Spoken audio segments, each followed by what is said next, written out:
Ders 1. Diyet değişiklikleri.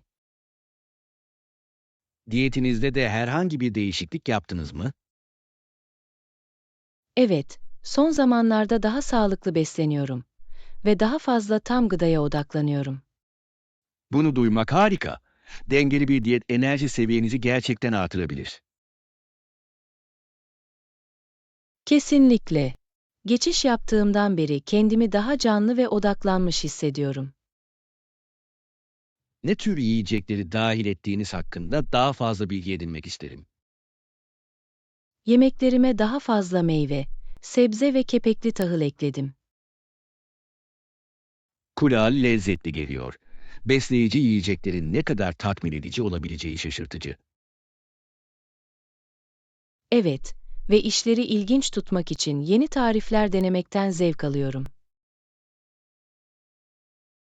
Bir dahaki sefere favori sağlıklı tariflerimizden bazılarını paylaşalım.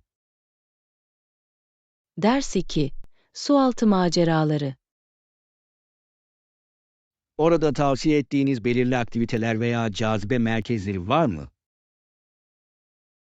Evet, şnorkelli yüzme ve tüplü dalış o bölgede mutlaka denenmesi gereken deneyimlerdir. Kulağa harika geliyor. Her zaman sualtı ekosistemlerini keşfetmek istemişimdir. Onu seveceksin. Deniz yaşamı, canlı renkler ve çeşitli türlerle çarpıcıdır. Dalgaların altında ne kadar güzel olması gerektiğini ancak hayal edebiliyorum. Gerçekten öyle. Tamamen farklı bir dünyada yüzüyormuş gibi hissedeceksiniz. Bunu deneyimlemek için sabırsızlanıyorum. Bir ömür boyu sürecek bir macera gibi geliyor. Kesinlikle öyle. Anları yakalamak için bir sualtı kamerası getirdiğinizden emin olun. Harika fikir. Gördüğüm her inanılmaz manzarayı belgelemek istiyorum. Ders 3. Açık hava eğlencesi. Evet, birkaç parka gittim. Açık hava etkinlikleri için harikalar. Bu harika. Oradayken ne tür şeyler yaptın? Yürüyüşe gittik, piknik yaptık ve hatta bazı açık hava yoga seansları denedik. Aktif kalırken doğanın tadını çıkarmanın mükemmel bir yolu gibi geliyor. Gerçekten öyleydi. Temiz hava ve güzel manzara onu daha da keyifli hale getirdi. Buna bayılıyorum. Doğanın ruhumuzu canlandırmanın bir yolu vardır. Kesinlikle. Açık havayı keşfetmek ve eğlenmek için her zaman yeni parklar arıyorum. Yakında bu parklardan birine bir gezi planlayalım. Sana katılmayı çok isterim. Heyecanlıyım. Günü birlikte geçirmek için harika bir yol olacak. Ders 4. Turizmin güzelliği. Biliyorsunuz, birçok insan manzaralarımızın güzelliğini görmeye geldiği için turizm endüstrisi de önemlidir.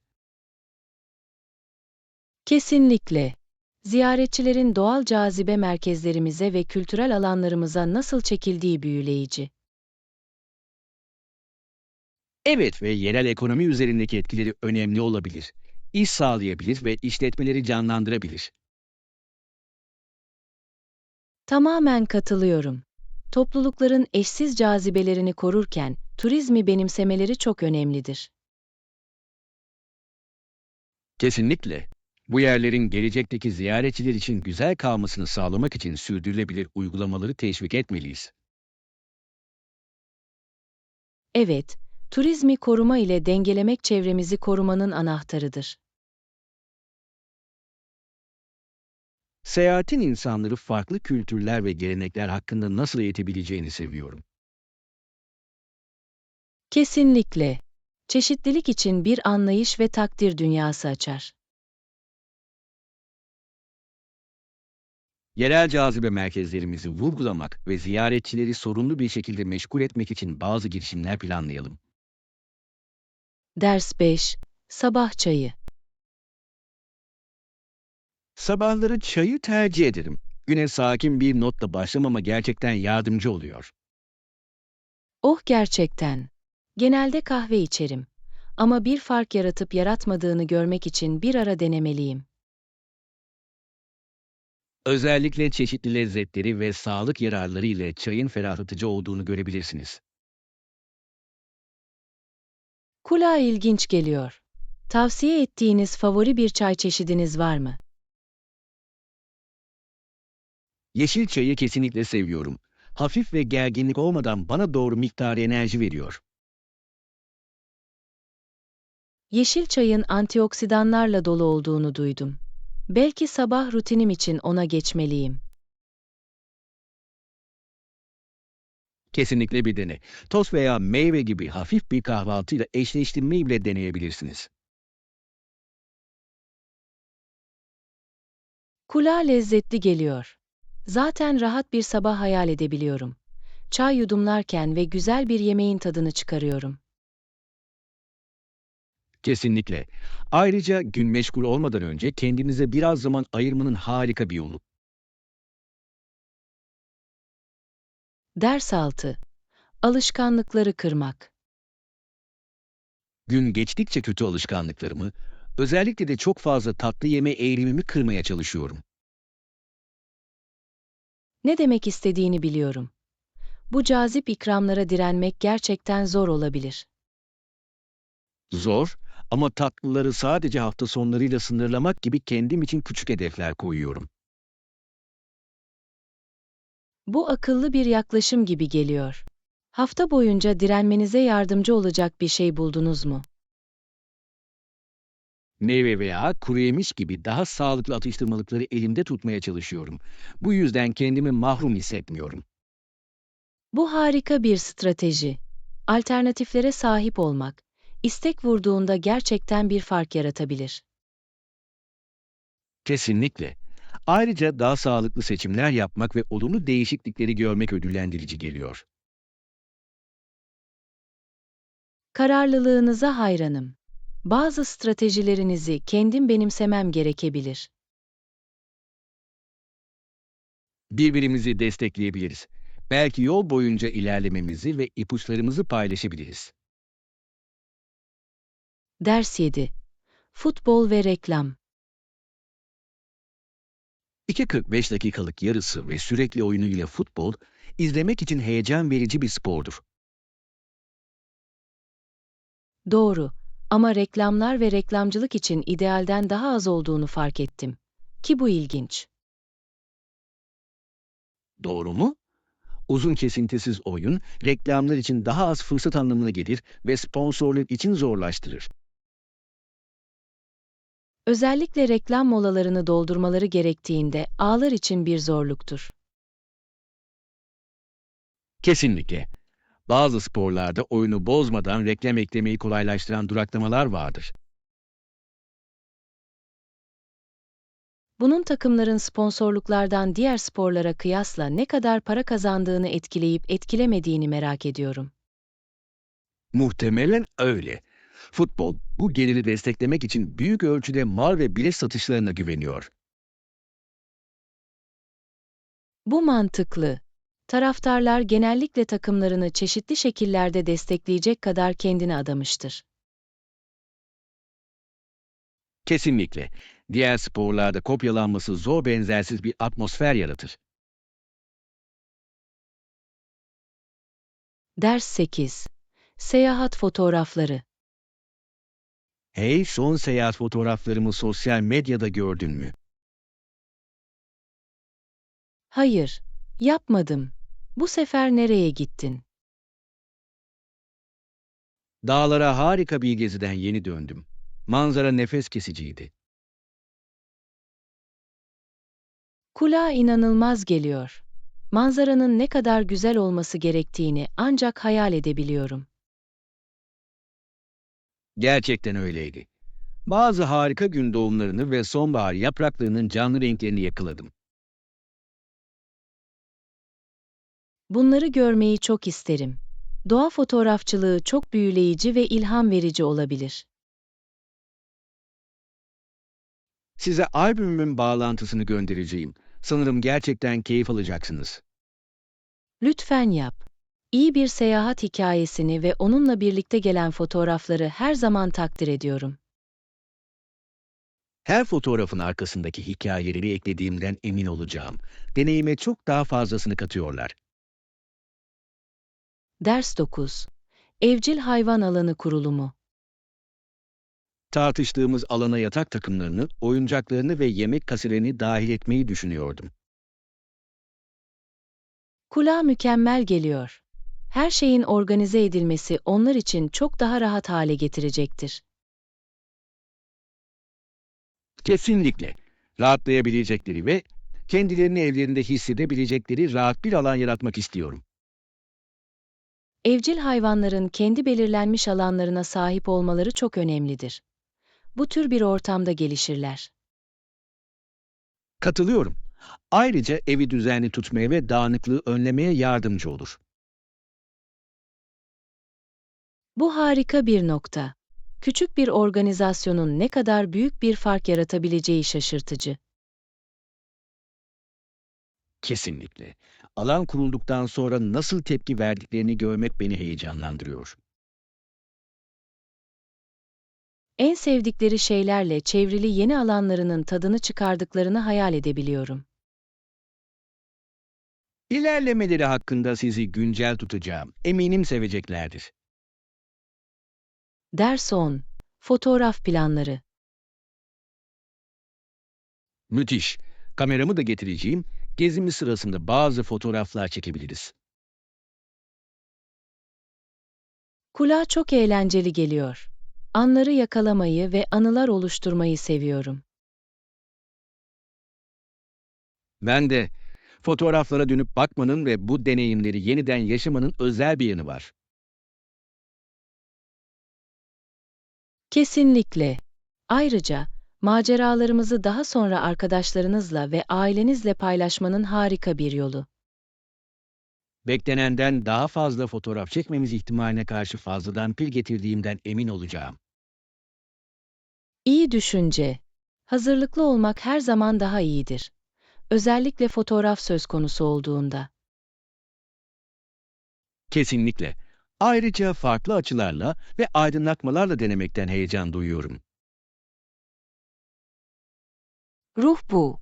Eminim gün geçtikçe hatırlamak için harika fotoğraflar çekeceğiz. Bekleyemem. Bu geziyi harika fotoğraflı kitaplar için yapalım. Ders 11. Etik giyim.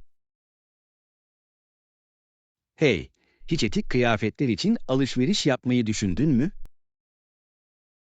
Bunu düşündüm. Ama nereden başlayacağımdan veya ne arayacağımdan emin değilim. Aslında düşündüğünüzden daha kolay. Birçok marka uygulamaları konusunda daha şeffaf hale geliyor.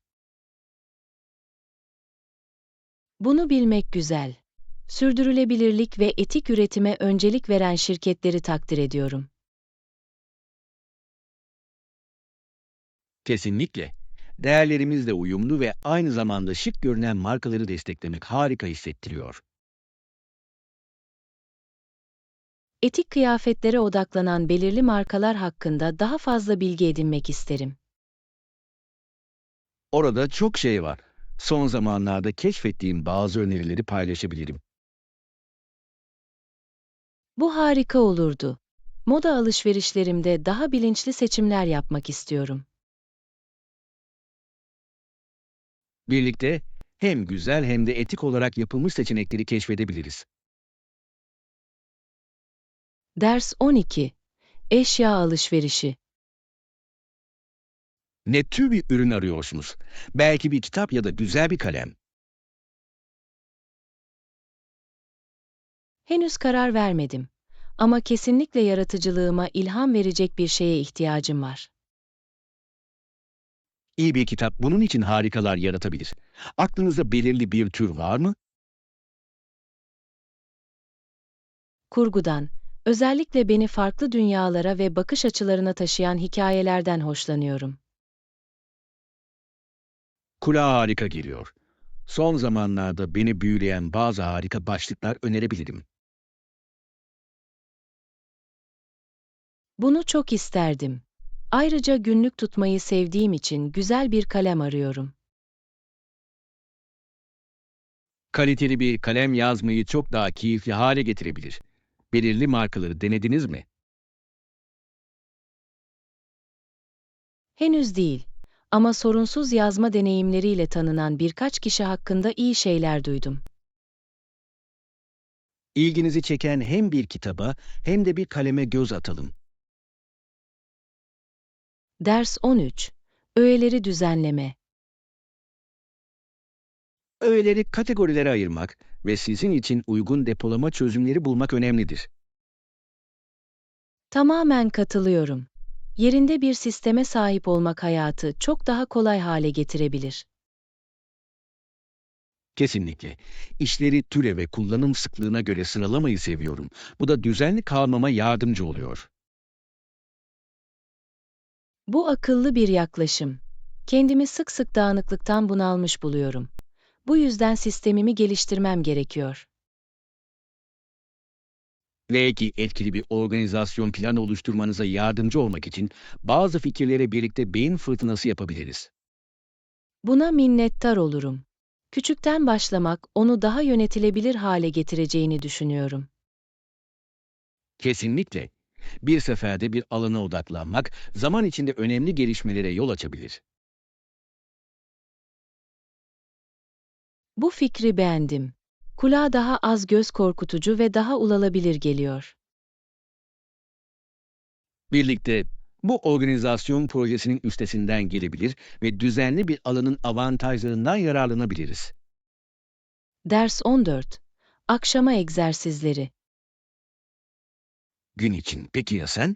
Belirli bir rutininiz var mı?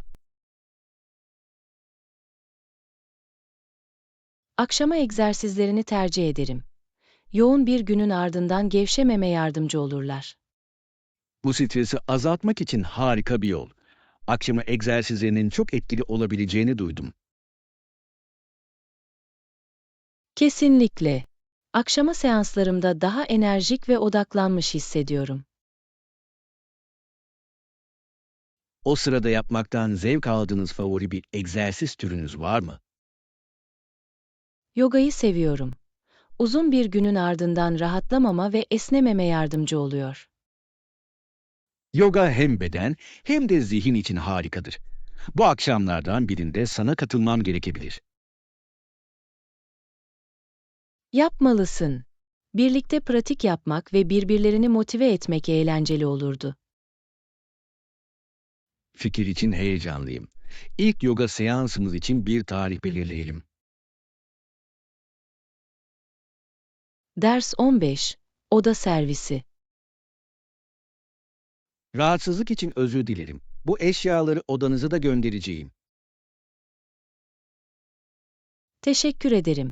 Gerçekten düşüncelisin. Hızlı yanıtı takdir ediyorum. Bu benim zevkim. Konaklamanızın olabildiğince konforlu olmasını sağlamak istiyorum. Bu çok şey ifade ediyor. Birkaç ekstra şeye ihtiyacım olduğunu anladığımda yerleşiyordum. Hiç sorun değil. Kısa süre içinde gelmelerini sağlayacağım. Böylece herhangi bir güçlük çekmeden rahatlayabilirsiniz. Burada geçirdiğim zamanın tadını çıkarmayı dört gözle bekliyorum. Atmosfer çok misafirperver. Bunu duyduğuma sevindim. Tüm misafirlerimiz için keyifli bir deneyim yaratmak için çalışıyoruz. Kesinlikle bunu başarıyorsun. Bu yerin sunduğu her şeyi keşfetmek için sabırsızlanıyorum. Herhangi bir tavsiyeye veya yardıma ihtiyacınız varsa sormaktan çekinmeyin. Ders 16. Tedarik zinciri yönetimi. Güçlü bir dağıtım ağımız ve bizi farklı kılan mükemmel tedarik zinciri yönetimine sahibiz. Kulağa etkileyici geliyor. Bu, günlük olarak operasyonlarınızı nasıl etkiler? Müşteri ihtiyaçlarına hızlı bir şekilde yanıt vermemizi ve yüksek verimlilik seviyelerini korumamızı sağlar. Bunun nasıl faydalı olacağını görebiliyorum. Özellikle günümüzün hızlı tempolu pazarında. Kesinlikle. Tedarik zincirimiz ürünlerin zamanında ve doğru kalitede teslim edilmesini sağlar. Her şeyin sorunsuz çalışmasını sağlamak için çok fazla koordinasyon ve planlama gerekir. Öyle ancak özel ekibimiz sürecin her yönünü optimize etmek için çok çalışıyor. Bunu duymak harika. Güçlü bir ekip başarıya ulaşmada tüm farkı yaratabilir. Kesinlikle. İşbirliği ve iletişim, rekabet avantajımızı korumanın anahtarıdır. Ders 17. Hafta sonu planları. Mükemmel bir gün gibi geliyor. Hafta sonunuz nasıldı? Gerçekten harikaydı. Güzel havanın tadını çıkararak dışarıda vakit geçirdim. Kulağa hoş geliyor. Özel bir yere gittiniz mi yoksa sadece bölgenizde rahatladınız mı? Yürüyüş yapabileceğim ve çarpıcı manzarayı seyredebileceğim yakındaki bir parkı ziyaret ettim. Yürüyüş, doğayla bağlantı kurmanın ve yeniden şarj olmanın harika bir yoludur. Tamamen katılıyorum. Aklımı temizlememe ve daha enerjik hissetmemi gerçekten sağladı.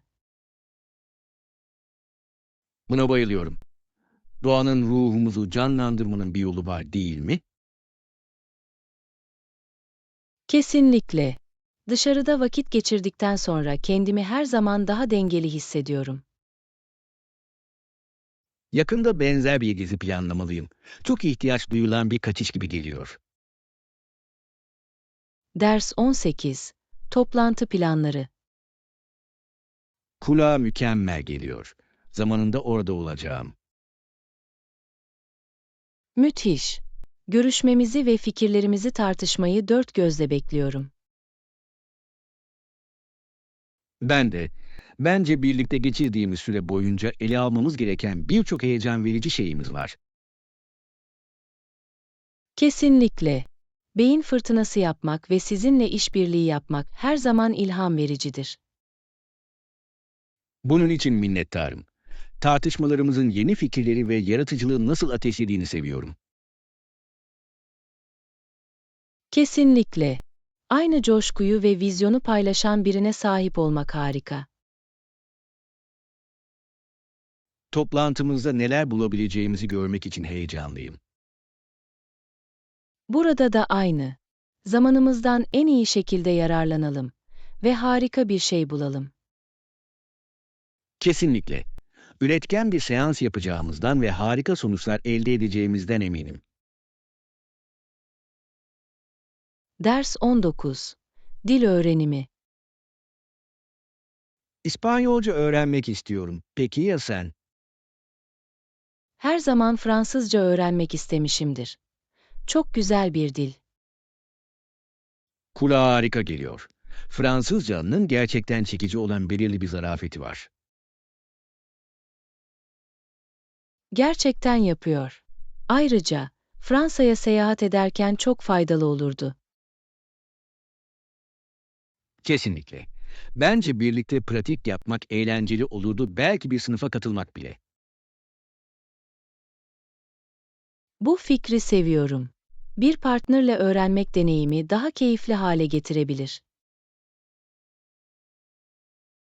Kesinlikle. Birbirimizi motive edebilir ve yol boyunca kaynakları paylaşabiliriz. Kesinlikle. Ayrıca, öğrendiğimiz dillerin arkasındaki kültürleri keşfedebiliriz. Bu çalışmalarımıza çok fazla derinlik katar. Bu plan için gerçekten heyecanlıyım. Ders 20. Sağlık faydaları. Zihinsel ve fiziksel sağlığımızın önemini anlamak çok önemlidir. Kesinlikle. Ayrıca hayatımızdaki başkalarıyla etkili bir şekilde iletişim kurmaya yardımcı olur. Doğru. Zihinsel ve fiziksel olarak iyi hissettiğimizde etkileşimlerimizi geliştirir. Katılıyorum. Kendimize baktığımızda olumlu ve destekleyici olmak daha kolaydır. Kesinlikle. Düzenli egzersiz ve farkındalık refahımızı önemli ölçüde artırabilir. Sağlığıma öncelik verdiğimde, diğer her şeyin yerine oturduğunu fark ettim. Bu harika bir içgörü. Denge, tatmin edici bir yaşamı sürdürmenin anahtarıdır. Kesinlikle. Birbirimize sağlık hedeflerimize odaklanmamızı hatırlatmalıyız. Kesinlikle. Bir destek sistemine sahip olmak, bu hedeflere ulaşmada büyük fark yaratır. Ders 21. Kültürel karmaşıklıklar. Dünya çok çeşitli ve büyüleyici. Bu kültürel incelikler hakkında daha fazla bilgi edinmek için sabırsızlanıyorum. Ben de aynı şekilde hissediyorum. Farklı kültürleri anlamak, hayata bakış açımızı zenginleştirir. Kesinlikle. Her kültürün kimliğini şekillendiren kendine özgü gelenekleri ve değerleri vardır. Deneyimlerimizi paylaşarak birbirimizden ne kadar çok şey öğrenebileceğimiz şaşırtıcı. Kesinlikle. Çeşitli kültürel uygulamaları ve anlamlarını keşfetmeyi çok isterim. Kulağa harika bir plan gibi geliyor. Dünyanın dört bir yanından farklı mutfakları bile deneyebiliriz. Evet, yemek farklı kültürleri deneyimlemek ve takdir etmek için çok lezzetli bir yoldur. Katılıyorum. Evden çıkmadan seyahat etmek gibi. Bunu eğlenceli bir keşif yapalım. Bekleyemem. Bu yolculuk kesinlikle ufkumuzu genişletecek. Ders 22. Yellowstone keşfi. Yellowstone Nehri'ndeki 308 fit yüksekliğindeki alt şelaleleri biliyor muydunuz? Evet, doğanın bu kadar nefes kesici manzaralar yaratması inanılmaz. Yellowstone'da birçok güzel göl var ve en büyüğü de çarpıcı. Yellowstone'un jeotermal özelliklerini okudum. Gerçekten benzersizler. Şelalelerin ve göllerin birleşimi unutulmaz bir deneyim sağlar. Bir gün kendim için doğal güzelliği ziyaret etmeyi ve görmeyi çok isterim. Kesinlikle seyahate değer. Manzara başka hiçbir şeye benzemiyor. Böylesine geniş bir alanı keşfetmenin huzurunu ve heyecanını hayal edebiliyorum. Kesinlikle. Doğanın bizi bağlantılı ve ilham verici hissettirmenin bir yolu vardır. Ders 23. Joe'nun tasarrufu. John'un satın almak istediği şey için yeterli parası yok. Bu onun için sinir bozucu olmalı. Ne almayı umuyor? Gerçekten istediği yeni bir bisiklete bakıyor ama biraz pahalı. Neden tasarruf etmeye istekli olduğunu anlayabiliyorum. İyi bir bisiklet harika bir yatırım olabilir. Kesinlikle. Babası ona harçlığını biriktirmeye devam etmesini söyler, bu akıllıca bir tavsiye. Bu ona paranın ve sabrın değerini öğretmenin harika bir yolu. Kesinlikle. John'un finansmanı yönetmeyi erkenden öğrenmesi önemlidir. Katılıyorum. Bir tasarruf hedefine sahip olmak, onu planına bağlı kalmaya motive edebilir. Umarım yakında hedefine ulaşır ve yeni bisikletinin tadını çıkarır. Ders 24. Otobüs yolculuğu. Bu yardımcı oldu. Otobüsün şehir merkezine ulaşması genellikle ne kadar sürer? Tipik olarak, trafik koşullarına bağlı olarak yaklaşık 30 ila 40 dakika sürer. Kulağa mantıklı geliyor. Herhangi bir gecikmeyi önlemek için buna göre plan yaptığımdan emin olacağım. İyi fikir. Özellikle yoğun saatlerde fazladan zaman ayırmak her zaman akıllıca olacaktır. Kesinlikle. Geç kalmaktan stresli olmaktansa erken gelmeyi tercih ederim. Tamamen katılıyorum. Artı, erken gelmek, toplantınızdan önce biraz keşfetmeniz için size zaman verir. Bu doğru. Beklerken yerel bir kafeye veya dükkana bakabilirim. Kesinlikle. Sadece kısa bir süre için bile olsa şehri deneyimlemek için harika bir yol. Kesinlikle bu fırsattan yararlanacağım. Bahşiş için teşekkür ederim. Ders 25. Balkon manzaraları. Dairemde bir balkon var ve muhteşem manzarasıyla yaşam alanını gerçekten geliştiriyor. Kulağa hoş geliyor. Balkon dinlenmek ve temiz havanın tadını çıkarmak için çok güzel bir yer olabilir. Kesinlikle. Orada sabah kahvemle oturmayı, gün doğumunu izlemeyi ve esintiyi hissetmeyi seviyorum. Güne böyle başlamak, doğa ve güzel bir manzara ile çevrili olmak çok huzurlu olmalı. Evet ve akşamları güneş batarken bir kitapla gevşemek için mükemmel bir yer. Bunun ne kadar pitoresk olması gerektiğini hayal edebiliyorum. Özellikle gökyüzünde değişen renklerle. Kesinlikle. Ayrıca bazen küçük toplantılar için arkadaşlara ev sahipliği yapıyorum. Balkon harika bir sosyal alan oluşturur. Kulağa harika geliyor. Bahse girerim, herkes atmosferden ve çarpıcı zeminden hoşlanır. Yapıyorlar. Küçük bir açık alanın bu kadar çok neşe ve rahatlama getirebilmesi şaşırtıcı. Ders 26. Spor salonu erişilebilirliği. Bu uygun. Spor salonu tekerlekli sandalye kullanıcıları için uygun mu? Evet, öyle. Herkesi barındıracak şekilde tasarlanmış rampaları ve ekipmanları var. Bu harika. Bu çok önemli. Kapsayıcılık, davetkar bir ortam yaratmada büyük bir fark yaratır. Kesinlikle. Herkesin dışlanmış hissetmeden fitness tesislerinin keyfini çıkarmasını sağlar.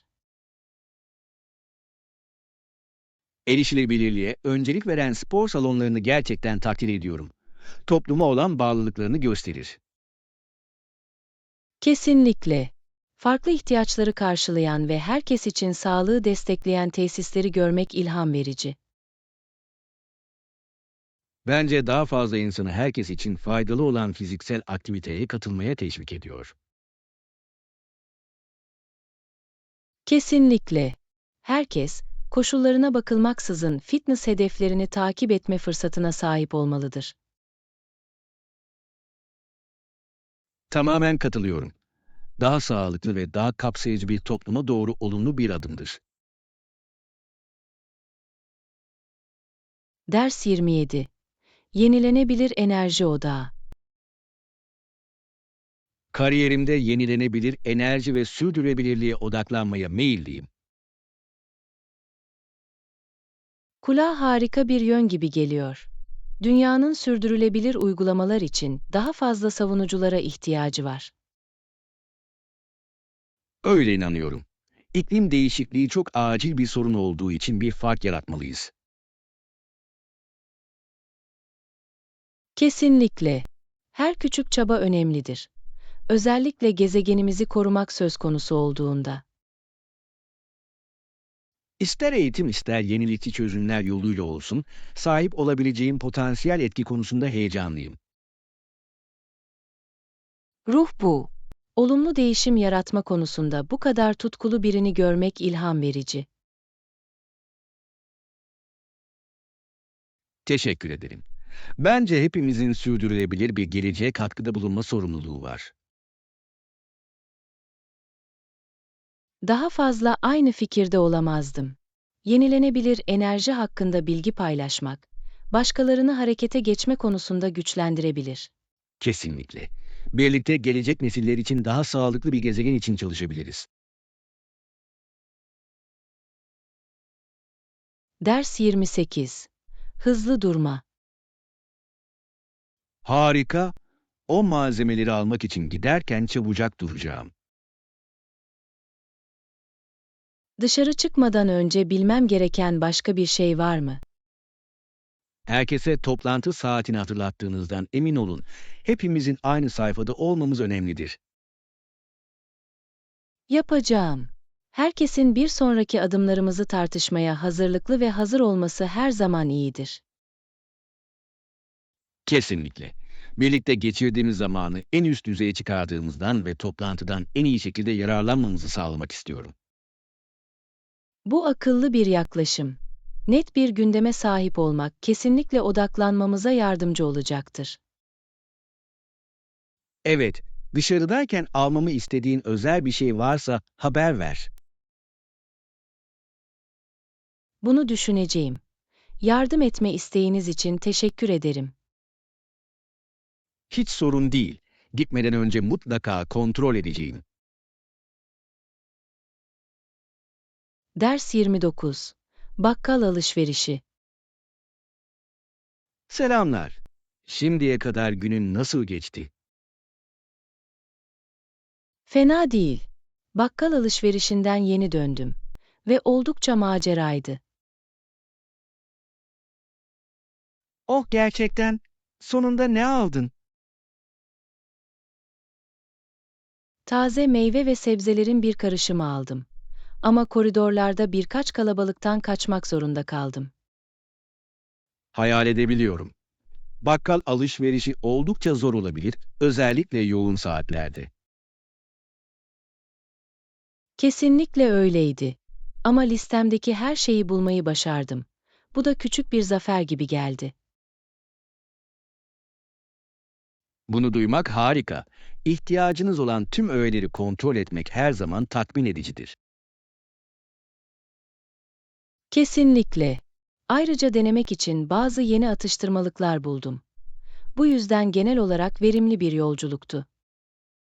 Yeni atıştırmalıklar keşfetmeyi seviyorum. Ne tür aldın? Ders 30. Kalite üretin. Ürünlerde herhangi bir leke veya morluk var mı?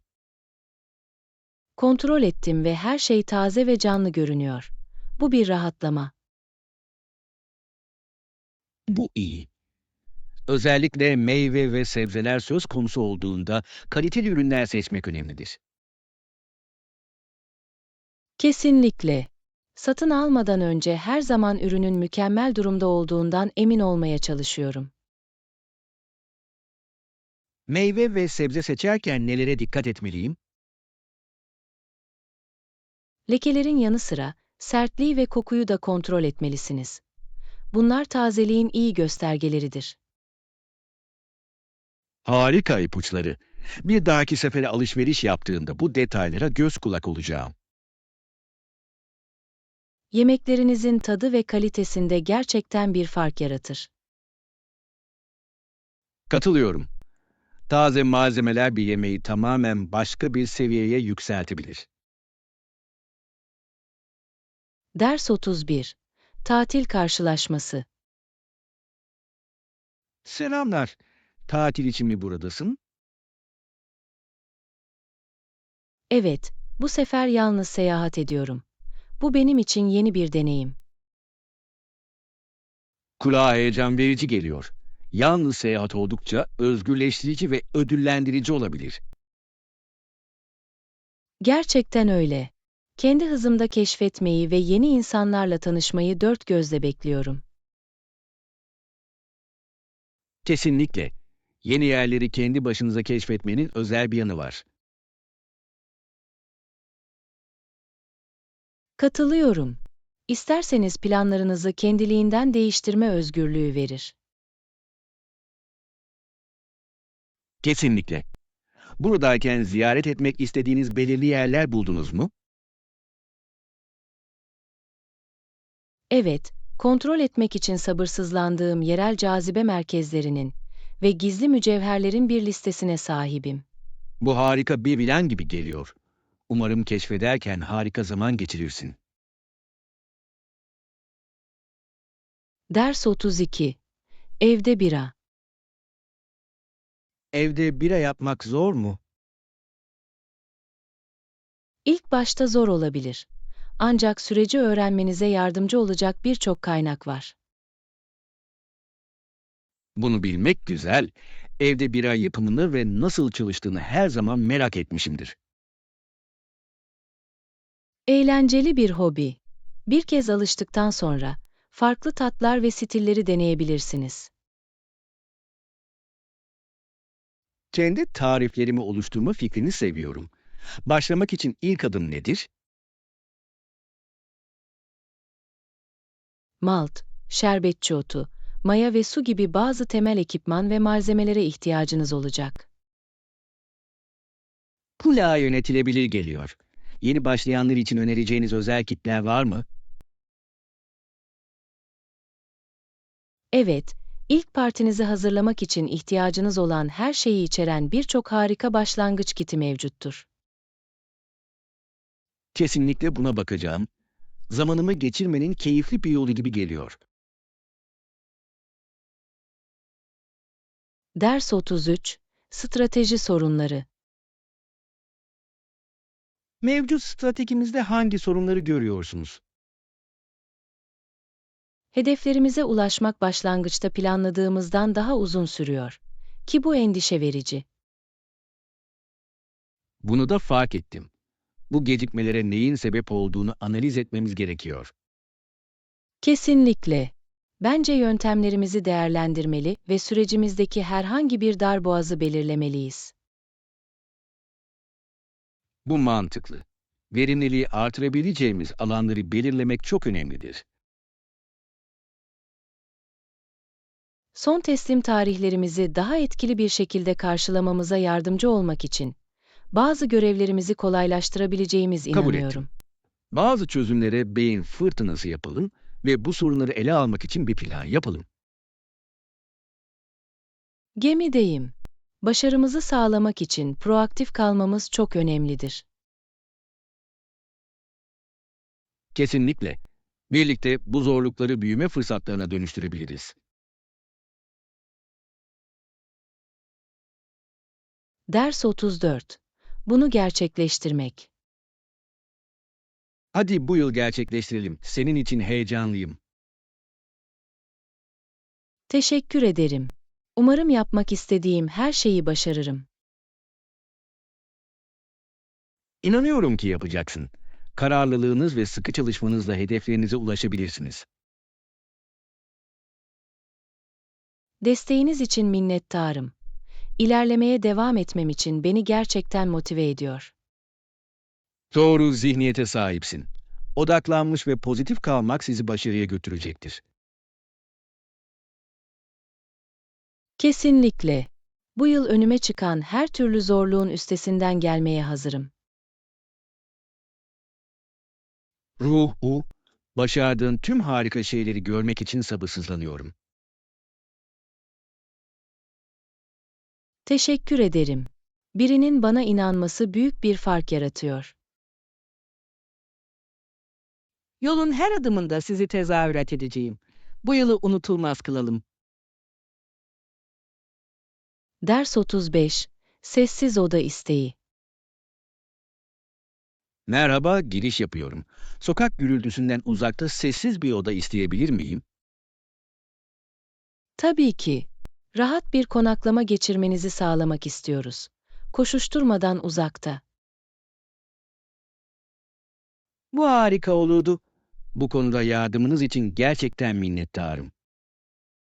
Hiç sorun değil. Daha iyi huzur için seni daha yüksek bir katta bir odaya atayacağım. Kura mükemmel geliyor. Yukarıdan manzaranın tadını çıkarıyorum ve genellikle çok daha sessiz. Kesinlikle. Ayrıca, aşağıdaki şehrin dikkatini dağıtmadan manzaranın tadını çıkarabileceksiniz. Kesinlikle. Uzun bir seyahat gününden sonra dinlenmeyi dört gözle bekliyorum. Bunu hak ediyorsun. Ayrıca rahatınız için size bazı ekstra olanaklar sağladığımdan emin olacağım. Teşekkür ederim. Bu çok düşüncelisin ve büyük bir fark yaratıyor. Ders 36. Sınıf kostümleri. Ayrıca bir süpürge taşıyorum. Sınıfımdaki bazı insanlar ağaç ve çiçek gibi giyinecek. Sınıfınız için eğlenceli bir tema gibi geliyor. Durum nedir? Doğaya ve yaratıcılığa odaklanan özel bir etkinlik düzenliyoruz ve herkes giyinmeye teşvik ediliyor. Ne kadar yaratıcı. Doğayı kıyafetlerinize dahil etme fikrini seviyorum. Bu bir patlama olmalı. Süpürgenin kostüme tuhaf bir dokunuş katacağını düşündüm. Kesinlikle. Görünüşe göre oldukça etkileyici bir izlenim bırakacaksın. Umarım öyledir. Herkesin kostümlerini ve temayı nasıl yorumladıklarını görmek için sabırsızlanıyorum. Her insanın kendi yaratıcılığını nasıl içine soktuğunu görmek ilginç olacak. Kesinlikle. Bunun gibi olaylar insanları gerçekten bir araya getirir ve eğlenceli etkileşimleri teşvik eder.